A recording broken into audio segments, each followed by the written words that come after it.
হরে কৃষ্ণ।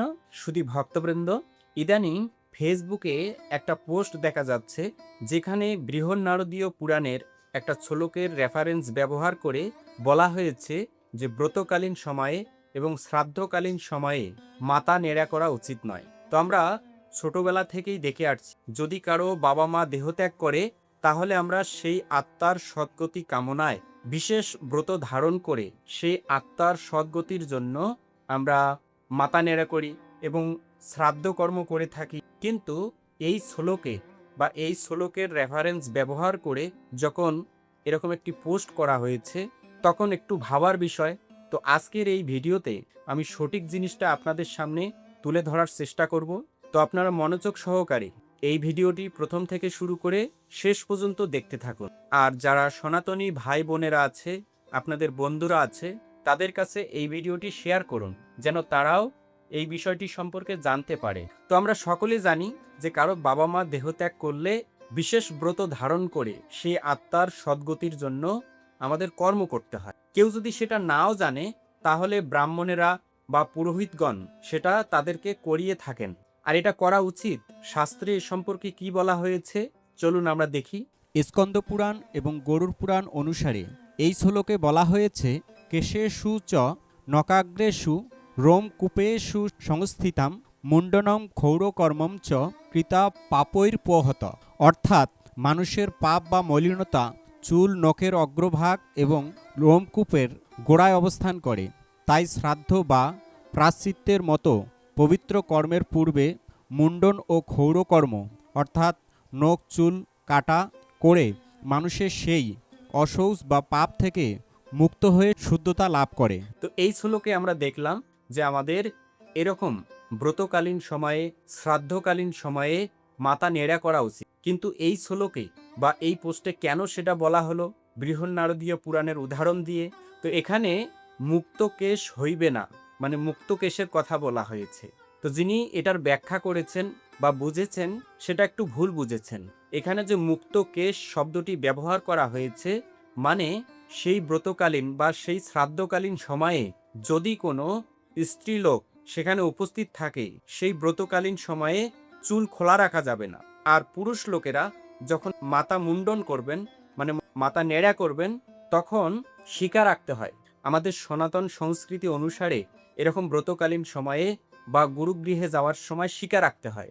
এই শিকা রাখার সম্বন্ধেও শাস্ত্রে বলা হয়েছে। তো সেই ব্রতকালীন সময়ে বা সেই শ্রাদ্ধকালীন সময়ে আমাদের এই শিখা খোলা রাখা উচিত নয়।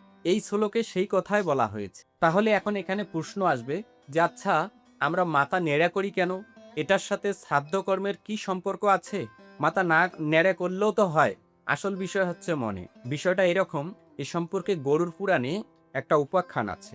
যখন কোনো ব্যক্তি দেহত্যাগ করে তখন 12 দিন পর্যন্ত সেই বাড়ির আশেপাশে সেই আত্মা সূক্ষ্ম শরীর ধারণ করে ঘুরে বেড়ায়। সে দেখে আমার পরিবারের লোকজন, বিশেষ করে আমার সন্তানেরা আমার জন্য কি করছে, যাদের জন্য আমি এত পরিশ্রম করলাম, এত কষ্ট করলাম, তারা আমার জন্য কি করছে। তো এভাবে সেই আত্মার সূক্ষ্ম শরীর বা সেই আত্মা যখন দেখে যে না, তার সন্তানেরা বিশেষ ব্রত ধারণ করে মাথা নেড়া করে তার মুক্তির উদ্দেশ্যে, তার সদ্গতি কামনায় তারা কর্ম করছে, এটা দেখে আত্মা খুশি হন।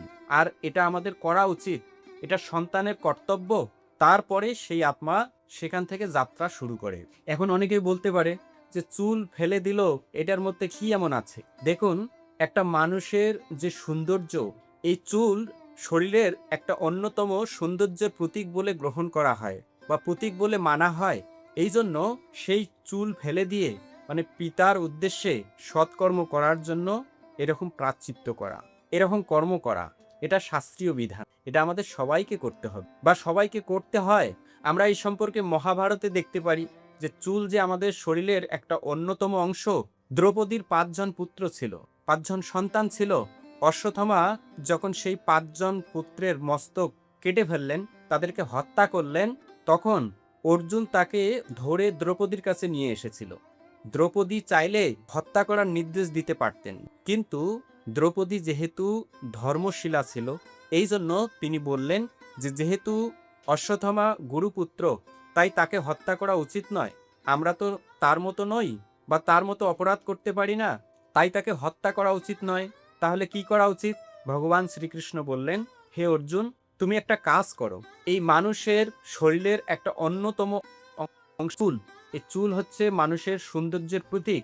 আর বিশেষ করে যদি বিশেষ কোনো ব্যক্তি হয়, তার এই চুল তার কাছে অনেক মূল্যবান। তাই তুমি একটা কাজ করো, এই অশ্বত্থামার যে মাথার চুল আছে সেগুলো ফেলে দাও, মানে তার মস্তক মুন্ডন করে দাও। এবং তার মস্তকের যে মণি আছে সেটা খুলে নাও। এটার মাধ্যমে তাকে একটা চরম সাজা দেওয়া হবে। এরকম একজন বীর, তার যদি মস্তক মুন্ডন করে ছেড়ে দেওয়া হয়, এরকম একজন ব্যক্তির পক্ষে এটা চরম অপমানজনক। তো এটার মাধ্যমেও আমরা বুঝতে পারি যে এই শরীরের আমাদের চুল কত গুরুত্বপূর্ণ। আমরা চৈতন্য লীলায়ও দেখতে পারি, মহাপ্রভুর যারা ভক্ত ছিলেন তাদের এরকম মাতা পিতা দেহত্যাগ করলে তারা সেই শ্রাদ্ধ কর্ম, তাদের উদ্দেশ্যে কর্ম করার জন্য মস্তক মুন্ডন করতেন। শ্রীচৈতন্য মহাপ্রভুও বৈরাগ্য শিক্ষা দেওয়ার জন্য বিলাসিতা ত্যাগ করে তার মস্তক মুন্ডন করে সন্ন্যাস আশ্রম অবলম্বন করেছিলেন, অর্থাৎ সন্ন্যাস ব্রত ধারণ করেছিলেন। ভগবান শ্রীকৃষ্ণ যখন সন্দীপনী মুনিকে গুরু হিসাবে গ্রহণ করে তার আশ্রমে শিক্ষা গ্রহণ করার জন্য গমন করেন, তখন তিনিও মস্তক মুন্ডন করেছিলেন এবং সন্দীপনী মুনির কাছে গুরুকুলের শিক্ষা গ্রহণ করেছিলেন। তো পূর্ব থেকে আমাদের এই সনাতন সংস্কৃতির নিয়ম চলে আসছে। শাস্ত্রে বলা হয়েছে, এখন নতুন করে কেউ যদি এটা শিক্ষা দেয় যে পিতামাতা দেহত্যাগ করলে এরকম মাথা মুন্ডন করা বা মস্তক মুন্ডন করা উচিত নয়, তাহলে এটা ভুল শিক্ষা। আমি অনুরোধ করব, এরকম শিক্ষা আপনারা দিবেন না, তাহলে জনগণ বা জনসাধারণ বিভ্রান্ত হবে। শ্রীল প্রভুপাদ এই সংস্কৃতির প্রচার করার জন্য আমেরিকায় গিয়েছিলেন।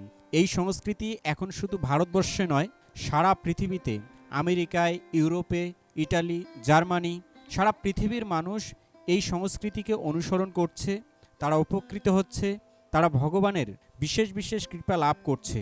তো সকলে এই সনাতন সংস্কৃতি অনুসরণ করুন, সঠিক শাস্ত্রের শ্লোক, সঠিক ব্যাখ্যা অনুসরণ করুন। এই বলে আজকের ভিডিও এখানে সমাপ্ত করব। তো এরকম নতুন নতুন ভিডিও সবার আগে পেতে এই বঙ্কুবিহারী টিভি চ্যানেলটি সাবস্ক্রাইব করুন এবং সাবস্ক্রাইবের পাশে থাকা বেল আইকনে ক্লিক করে অল বাটন সিলেক্ট করে দিয়ে রাখুন, যার মাধ্যমে আমি যখনই কোনো নতুন ভিডিও আপলোড করব সেই ভিডিওর নোটিফিকেশন আপনার কাছে চলে যাবে। সকলে ভালো থাকুন, সুস্থ থাকুন। আবার দেখা হবে পরবর্তী ভিডিও নিয়ে। হরে কৃষ্ণ।